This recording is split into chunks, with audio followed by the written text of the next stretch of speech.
In this video, I'm going to show you how to make your very own Novelty American Indian peace pipe.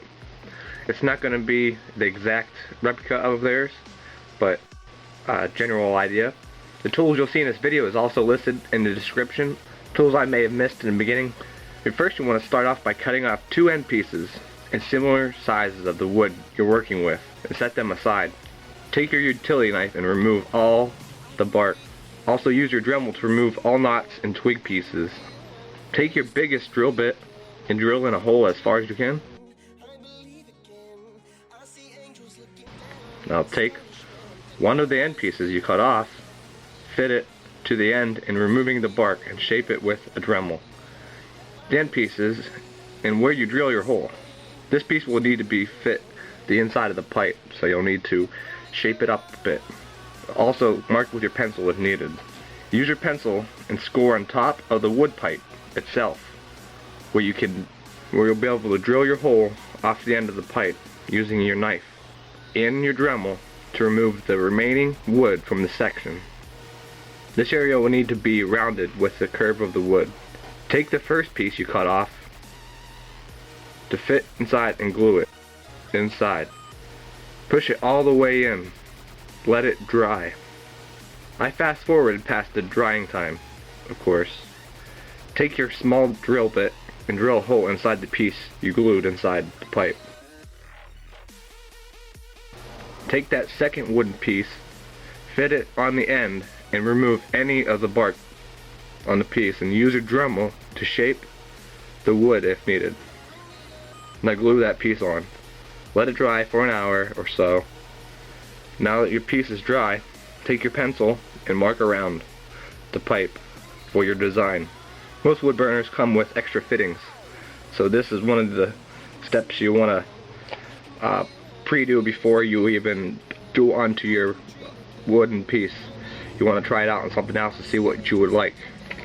Now that you have seen this part, I just wanted to tell you I just shaped the piece at the end of off the camera, so you can use your Dremel to shape yours as well, giving it a rounded shape and a mouthpiece. You'll see this at the end of the video. I also, on other ones, I've flattened the bottoms on them so that they sit level with the table so that they're not falling over or whatnot. You could add yourself a screen.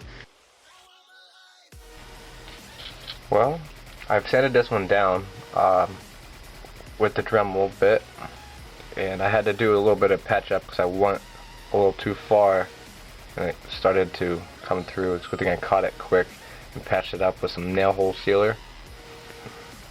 There's the inside. And I went ahead and I sanded all around here to get it to match up as good as I could. I didn't decide to record the rest of this because I figured I would finish the detail without by itself so that I wouldn't have to mess up as much. But I will paint this eventually here. I'll paint it white. This is the color I'm going to go with.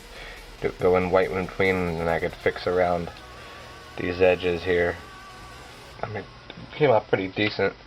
Like this one. This is one I just did a little bit after it. Quick. It's still got to get painted yet and sanded a little bit better. And there's the carb hole. It's not too bad looking piece. It's supposed to be a gun stock. So, gun stock here. And then you got your barrel. This was inspired by those old cartoons of like on Cartoon Network. Back in the ones I used to watch as a kid, as Elmer Fudd and the rabbit, when he was hunting a rabbit. He always had different kind of guns. So it was kind of inspired off of some of the old cartoons. You could varnish it. I would just go with a light brown paint, which is what I'm going to use, so that it doesn't. I don't want it to turn out too dark. You could also put some polyacrylic on this as well. You can find different things online for different craft stores of, if you wanted to shine, or you could also, for this one, you could also put glow-in-the-dark paint on it. Put glow-in-the-dark paint and this whole thing would glow up at night, so It'll be pretty neat. See, the thing is whenever you're making these, you could always, sometimes it takes a couple tries until you get it to where you want it to be. You'll mess up and you'll end up doing what I did and going through the side a little bit.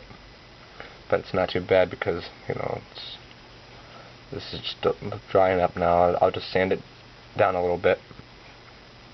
That's what you'll do with these after you did it with the Dremel. You'll have to sand them down a little bit just to get them, you know, decent so they're not so rough.